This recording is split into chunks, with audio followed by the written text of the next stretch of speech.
Thank you. Thank you, Rich. Good afternoon, Wisconsin. Good afternoon, neighbors.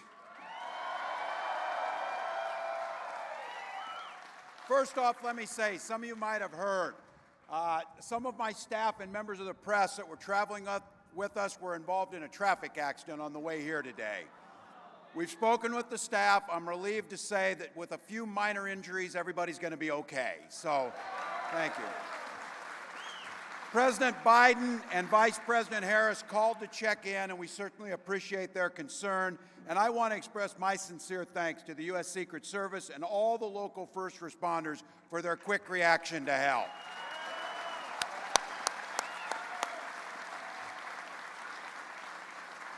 So on behalf of the Vice President, myself, and our entire campaign, we're grateful for your work today and every day. Thank you. Happy Labor Day, folks. I have to tell you, I can't think of a better way to spend it than at Labor Fest right over here. I'm grateful for that. To Rich, the iron workers, they're lucky to have you. I appreciate that kind introduction. As always, to the mayor, thank you. Every time we come here, there's a big, enthusiastic crowd fighting for Middle America. So thank you, Mayor. And I had the privilege for years to serve in the House with your United States Senator, who is absolutely incredible. Send Tammy Baldwin back to the Senate.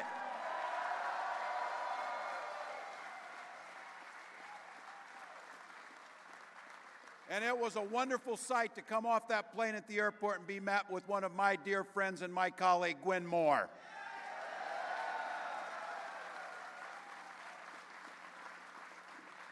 There are many reasons to thank Wisconsin, but I have to tell you, on behalf of America, thank you for Tony Evers, a national treasure.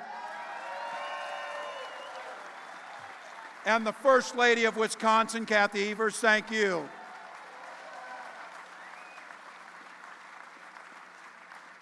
And I have to tell you, when we have President Harris, she is going to need to have a majority in the House of Representatives. Send Peter Barca to Congress again. Send Peter Barca to Congress.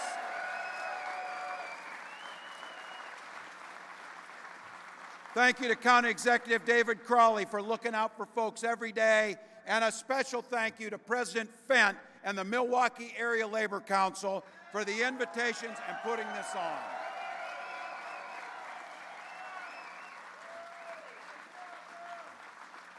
Point of personal privilege, a thank you to Minnesota's First Lady, my wife Gwen. She brings the fire. She brings the fire.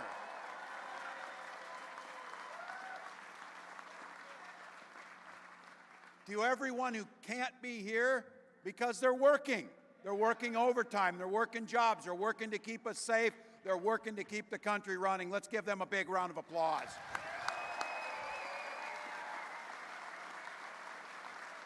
And to all of you, could have been anywhere today. Last big fling of summer, could have been out doing something, could have been out boating, could have been doing anything. You came here for the reason the Vice President always said. It's beautiful and simple. You love this country, so you came here. Thank you.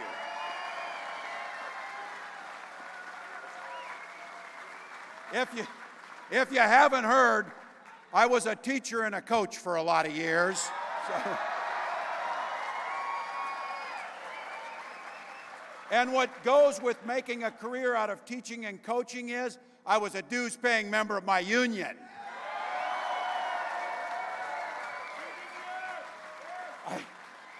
I always feel like maybe we should elect a few more dues-paying members to elected positions. So. Start thinking about it, folks. Start thinking about running. I can remember, and this was one, Republicans came up to me in one of my campaigns, and they said, Tim is in the pocket of organized labor. I said, that's a damn lie. I am the pocket. I am the pocket.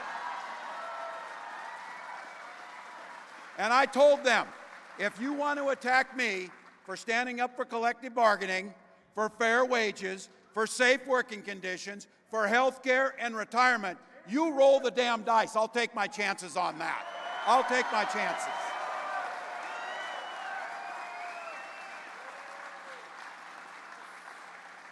Folks, you know this.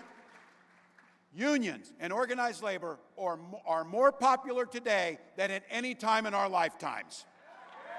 Any time. And you know why? Because it's union halls where the purest form of democracy is practiced. The opportunity to speak your mind about your job, the opportunity to elect your leadership, the opportunity to talk about the things that impact your life and then go advocate for it. That's how democracy's supposed to work. That's how it's supposed to work. And I can tell you, Vice President Harris, as a protector of democracy, when we win this election, we'll have your back just like you've had our back.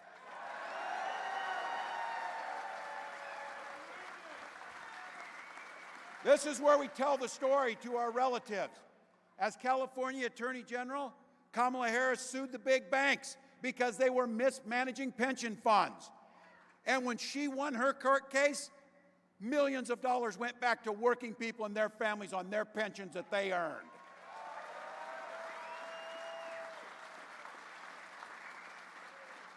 Vice President Harris was the deciding vote on the American Rescue Plan that kept workers on the job and the public safe during the pandemic. It was Vice President Harris and President Biden that protected over 1 million workers' pensions and retirees that we got back.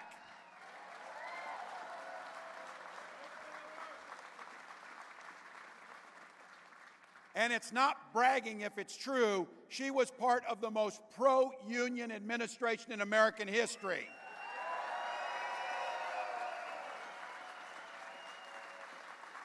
From sticking up for workers to voting for fair legislation to walking picket lines, she was there with workers every step of the way. So look,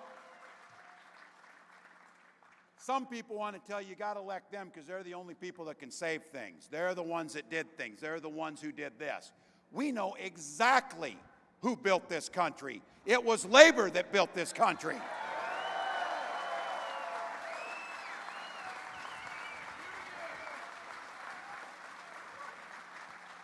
We also know it was unions that built the blue wall, too, people, just to be very clear. If those guys think there's a crack in the blue wall, they are sadly mistaken, Governor Evers. They are sadly mistaken, Governor Whitmer. They are sadly mistaken with Governor Shapiro because the blue wall stands firm. It stands with workers.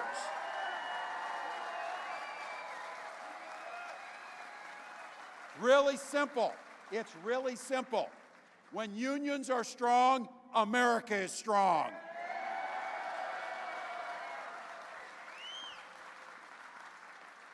We know that in Minnesota. As governor of Minnesota, it was my privilege to sign one of the biggest and best pro-worker packages in Minnesota history.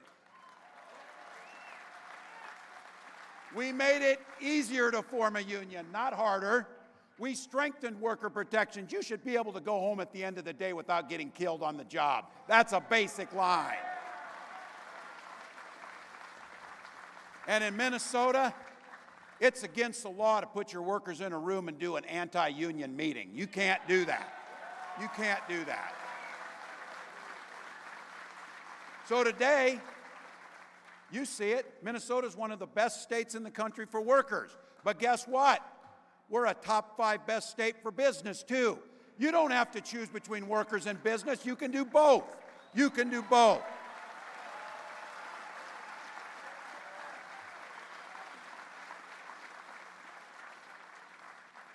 Just think what would happen if Wisconsin, if you gave this man a majority in the House and Senate. What would happen here?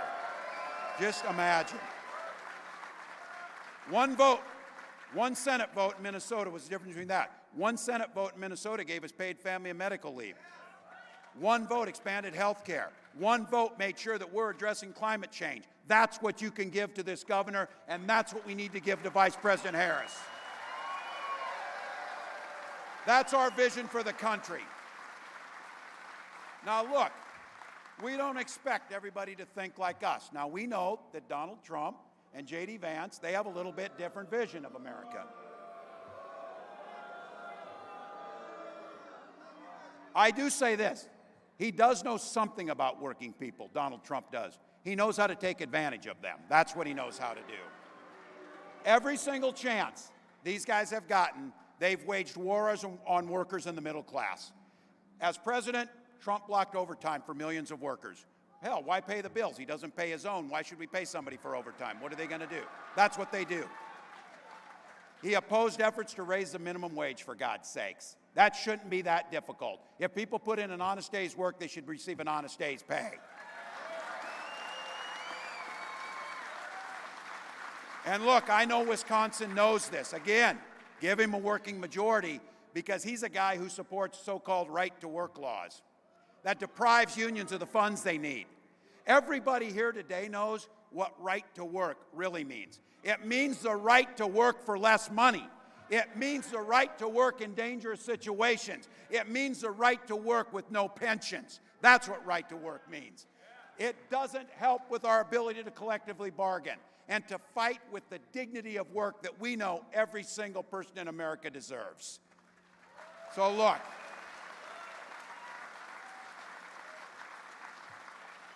I sometimes say this.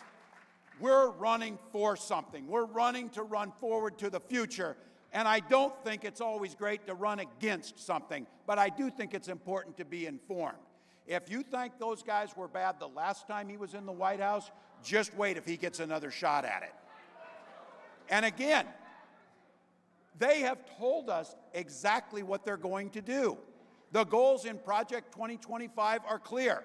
It should be subtitled, How to Screw the Working People. That's how it should be listed. When you make it harder to unionize, you make it harder on all workers. Allowing employers to cut overtime pay or even eliminate it. Look, Project 2025 is even going after the 40-hour work week. Let's all be very clear. It's the folks standing here and those whose shoulders we stand on gave us the 40-hour work week and the weekend. So thank you, labor.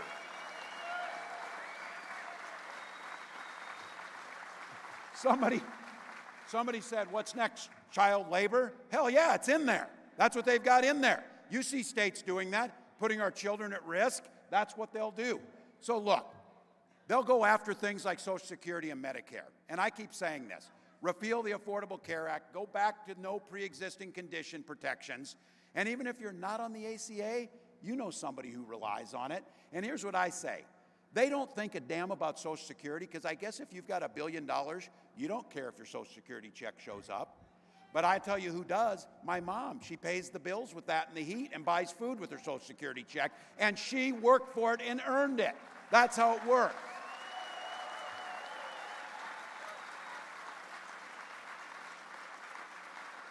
Look, I know this is preaching to the choir, but we got about 64 days to sing, choir. We got 64 days to get to our relatives, to talk to them, to tell them what's out there. Look, this guy has made it clear how he stands. He's sitting down at Mar-a-Lago after he got elected president, and this was his exact quote. He's talking to a bunch of folks at Mar-a-Lago. You're rich as hell, and we're going to give you a tax cut. At the same time, he was telling workers they get paid too much already. That's who this guy is. You tell me who in Wisconsin is sitting around saying, damn, I wish they'd give billionaires tax cuts and screw me over. Damn, I wish they'd take my health care away. I wish they'd underfund my public school. I wish they would make my job more difficult and more dangerous. And then at the end of the day, I wish they'd make me work till I'm 75 years old. No one's saying that. No one's asking for that agenda. What they're asking for is to be treated fairly with dignity. That's what we have.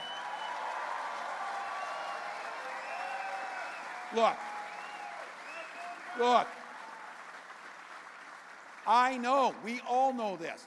I remember a time when Republicans talked about things like freedom, they meant it. They would never turn their back on our allies. But that's not these guys. Trump and Vance, when they talk about freedom, means government should have the freedom to invade every corner of our life. They talk about small government, small enough to be in your bedroom, small enough to be in your exam room, small enough to be in your library, telling you the things that you should make decisions about. So let's be very clear. Where I come from and where you come from as neighbors, we respect differences. That's your opinion. Look, we're sitting here together, Brewers and Twins fans, Vikings and Packers. Look, we respect it. But on things like health care and what books I read and democracy, we all live by that very simple golden rule. Mind your own damn business. Mind your own business.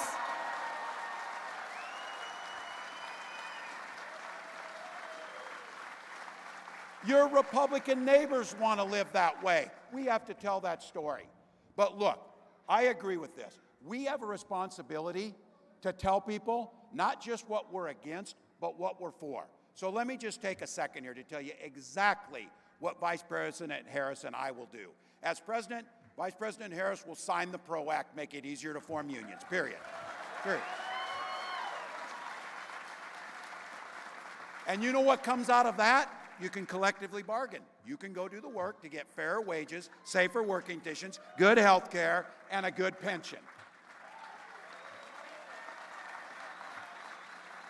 I saw last week the Wall Street Journal was trying to say, because they did a story, that apparently I am the poorest person to ever run for vice president.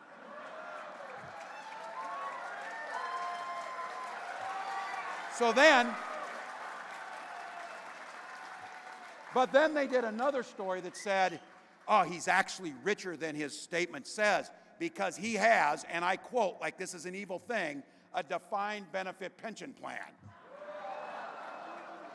That is my wish for every American, to have a defined benefit pension plan. So look, we'll lower taxes on working families, and we can make corporations pay their fair share. Look, they're doing really well. They can pay their fair share because guess what? We have a saying in Minnesota, when everybody does better, everybody does better. It's not that difficult. It's not that difficult. And you can be sure we'll keep fighting for Social Security and Medicare, and we're damn sure not going to tax us for the wealthy and raise the age on Medicare and Social Security. That will not happen. So look, we got it in Minnesota, and we want it for everybody. We're going to fight for paid family and medical leave for everybody in this country. Shouldn't be asking so much, spend a little time with your child after they're born, or if you've got chemotherapy treatments, to be able to not lose your house because you're getting health care. That's not that difficult. Well, we want to make sure that you don't just get by, but that you can get ahead and thrive. And be clear. We can't state this enough. I hope you're getting sick and tired of hearing about it, because this is the defining issue around freedom and the differences in it. We, Vice President Harris, myself, and everyone here believes that you should be free to make your own health care decisions, not politicians. It's simple.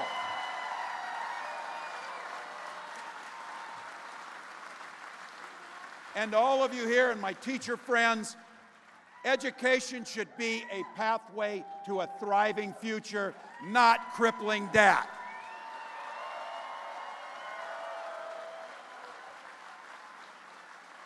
And while we're on schools and kids, we believe our kids should be free to go to school without worrying about being shot dead in the halls. And I'm going to continue to say it.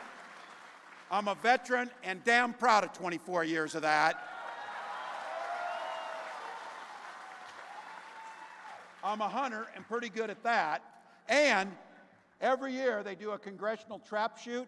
I was one of the best shots in Congress after all those years running. I got the trophies to prove it. I can outshoot these guys. So I support the Second Amendment, but I am not going to stand around and let people hide behind that when our first responsibility is to protect our children. That's our first responsibility. So that's our plan, and we're proud of it. Trump, he's going to keep hiding behind that. He says he doesn't know anything about this Project 2025, doesn't know a damn thing about it. Here's what I say. I coach football long enough to know you take the time to draw up a playbook, you're damn sure going to use it. You are damn sure going to run those plays, and you know how it starts. So you ask yourself, who's the right leader for our country? Kamala Harris, who has spent decades putting criminals behind bars, or Donald Trump and J.D. Vance, who get up every single morning, run to the nearest camera, and whine how they're being treated unfairly. I'll damn sure guarantee you, when they wake up in the morning, they're not thinking about you. You can be sure of that. They've never thought about you. Since the very beginning, Donald Trump has been running on the politics of fear. Look, I know something about that. I supervised the lunchroom for a bunch of years. Fear. Fear is a good short-term motivator, but it doesn't inspire people. It doesn't change their behaviors. And what I did know about that lunchroom, too, is the bullies who want to instill fear, they're the first ones to find out what happens when the tide turns. He's running scared now. He's running scared. So look, all of the policy positions, all of the good policy positions, all of the things we know to be true, but we get a rare opportunity, too, to put an end to that divisiveness, to put it behind us, a future where we work together. And as I said, there's a lot of differences in here. We're a big tent party. We got a lot of differences that can come together. But at the end of the day, to find that new way forward, we put those differences aside, and let's get together for 64 days to take this country forward. Let's move on.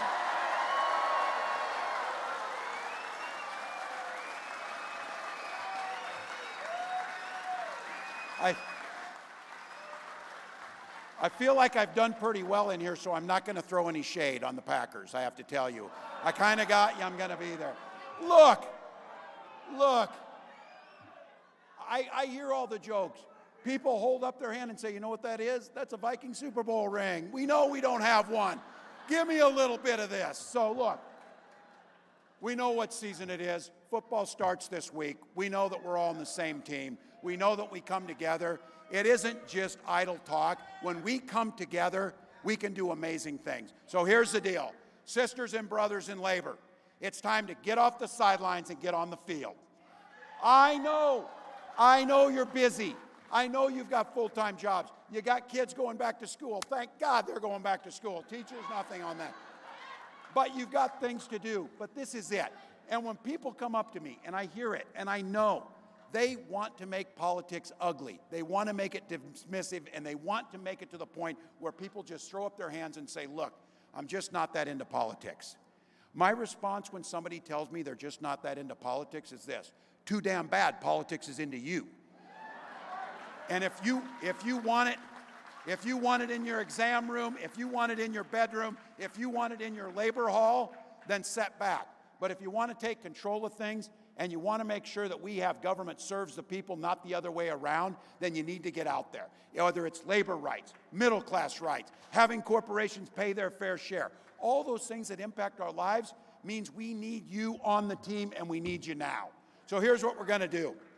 We're doing it because we believe in the promise of America. We're doing it for folks, and some of you, I know you have your barbecues, and folks come and they say, oh, I wish I was in a union and had pension plan and things like that. And once again, yeah, we wish you were too. We wish you were too. Talk about the things we can make a difference. We're going to have to fight for this. It's not going to be easy. We're coming from behind, as I said, but we're comfortable in that position because I talk about this. The vice president oftentimes says this: when we fight, we win. We know that that's the case. You know what? When you talk to labor, you don't have to talk about fighting. You've been fighting your whole damn lives. It's what you do. You fight for everything you get. They're not going to give you that raise unless you go in there. They're not going to give you those protections unless you go in there. So look, if we're going to do this thing, I keep saying this. We got 64 days. You've heard me say this. Some people are taking this pretty seriously, me included on this, is we'll sleep when we're dead. Now is not the time. Now is not the time. We need to knock the doors, make the phone calls, register people to vote, give what we can, encourage people to get out there, have the conversations, and the one thing that the vice president does it all with is hard work can be good work. Difficult tasks can be done with a sense of joy because our country depends on it. Our children depend on it. And to be quite candid, the rest of the world depends on us to stand up and vote for a pro-democracy, pro-worker, pro-future candidate. So it's our time. So let me say, when we fight,